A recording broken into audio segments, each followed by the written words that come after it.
Hello friends, welcome to my channel. तो friends, आज का हमारा टॉपिक है अर्थिंग क्या है और neutral wire and earthing wire में क्या अंतर है हिंदी में। चलिए आगे बढ़ते हैं। आगे बढ़ने से पहले आपने हमारे चैनल को लाइक एंड सब्सक्राइब कर देना है। ऐसी वीडियो मैं अपलोड करते रहता हूँ। तो चलिए फ्रेंड्स, आगे बढ़ते हैं।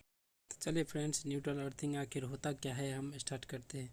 क्या आपने कभी सोचा है कि न्यूट्रल वायर और अर्थिंग वायर के बीच में क्या अंतर है? न्यूट्रल एंड अर्थिंग वायर में क्या अंतर होता है? ये क्वेश्चन अक्सर इंटरव्यू में पूछा जाता है। तो चलिए जान लेते हैं कि इन दोनों वायर के बीच में क्या अंतर है और इनका कनेक्शन कहाँ और क्यों किए जाते हैं। तो आखिर कैसे पहचाने न्यूट्रल और अर्थिंग को? आपने देखा होगा कि हमारे घरों में जो उपकरण लगे होते हैं उनकी सप्लाई वायर या तो 2 कोर की होती है यानी 2 तार, या तो फिर 3 कोर की होती है यानी 3 वायर। जो वायर 2 कोर की होती है वो वायर तो 2 वायर होता है, जो एक न्यूट्रल होता है और एक फेज के लिए बनाई जाती है। लेकिन इलेक्ट्रॉनिक आयरन, हीटर और भी सभी उपकरण जिनकी बॉडी मेटल की बनी होती है, उन सभी उपकरण के लिए 3 कोर की वायर का इस्तेमाल किया जाता है। 3 कोर की वायर का इस्तेमाल करने का मुख्य कारण होती है कि मुख्य कारण होता है कि हमारी सेफ्टी, मतलब कि 3 कोर की वायर में 2 वायर न्यूट्रल फेज होता है, लेकिन तीसरी वायर जो होता है वो हमारे अर्थिंग के लिए इस्तेमाल किया जाता है। तो जैसे कि आप लोग अभी देख सकते हैं इस पिक्चर में जो हमारा ब्लू होता है न्यूट्रल और है अर्थिंग ब्राउन जो होता है, हमारा लाइफ और हम लोग घर में जो यूज करते अक्सर ऐसे टाइप का प्लग होता है, उस प्लग में जो मोटा वाला सबसे ऊपर होता होता है वो अर्थिंग का है, बाकी एक न्यूट्रल और एक फेस का होता है।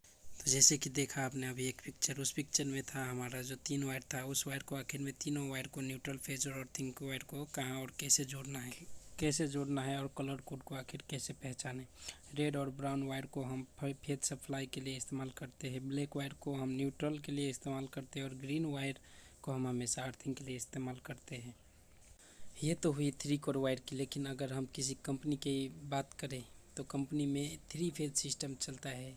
यहाँ ज़्यादातर मशीन 3 फेज पर चलती है, इसलिए यहाँ 4 कोर केबल। तो जैसे कि आप सब जानते हैं कि जहाँ हमारा 3 फेज केबल का यूज होता है वहाँ पर हम कलर कोड को कैसे आखिर पहचाने, कौन सा कलर क्या चीज़ का है। इसलिए इन चारों वायर को, जो 4 कोर का होता है, इन चारों वायर का कनेक्शन हम इनके कलर कोड से कर सकते हैं।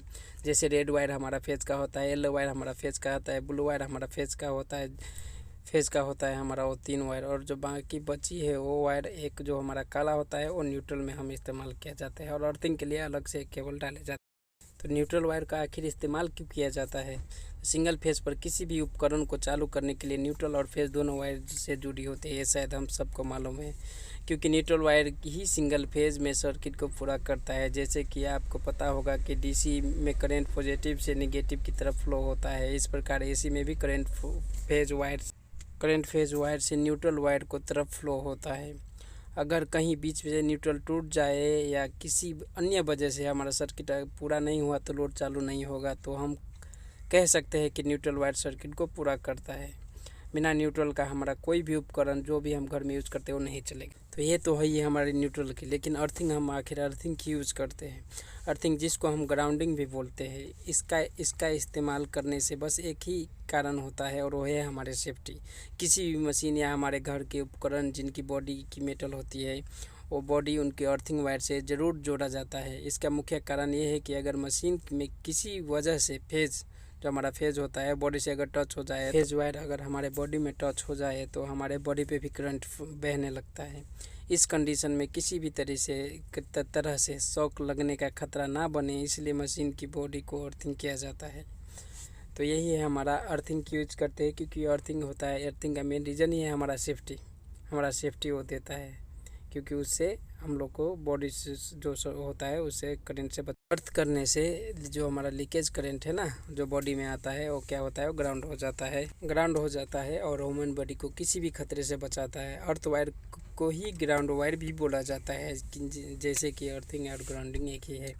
तो अर्थिंग वायर का मेन लगाने का रीज़न यही है कि हमारा जो बॉडी में कोई भी उपकरण का जो बॉडी में अगर पावर आता है तो क्या होता है कि वो अर्थिंग की मदद से वो ग्राउंड हो जाता है और हमारा बॉडी पे करंट फ्लो नहीं होता है, हमको शॉक नहीं लगता है। इस खतरे से बचने के लिए अर्थिंग का यूज होता है। उम्मीद करते हैं कि आपके न्यूट्रल और अर्थिंग के बारे में दी जानकारी अच्छे से समझ में आ गई होगी। अगर आपका कोई अन्य सवाल है, सुझाव है, तो आप नीचे कमेंट में पूछ सकते हैं। तो फ्रेंड्स, यही था हमारा न्यूट्रल अर्थिंग को हम आखिर में क्यों यूज़ करते हैं, इसका रीज़न क्या है, ये मैं इस वीडियो में बनाया हूँ। Thank you friends for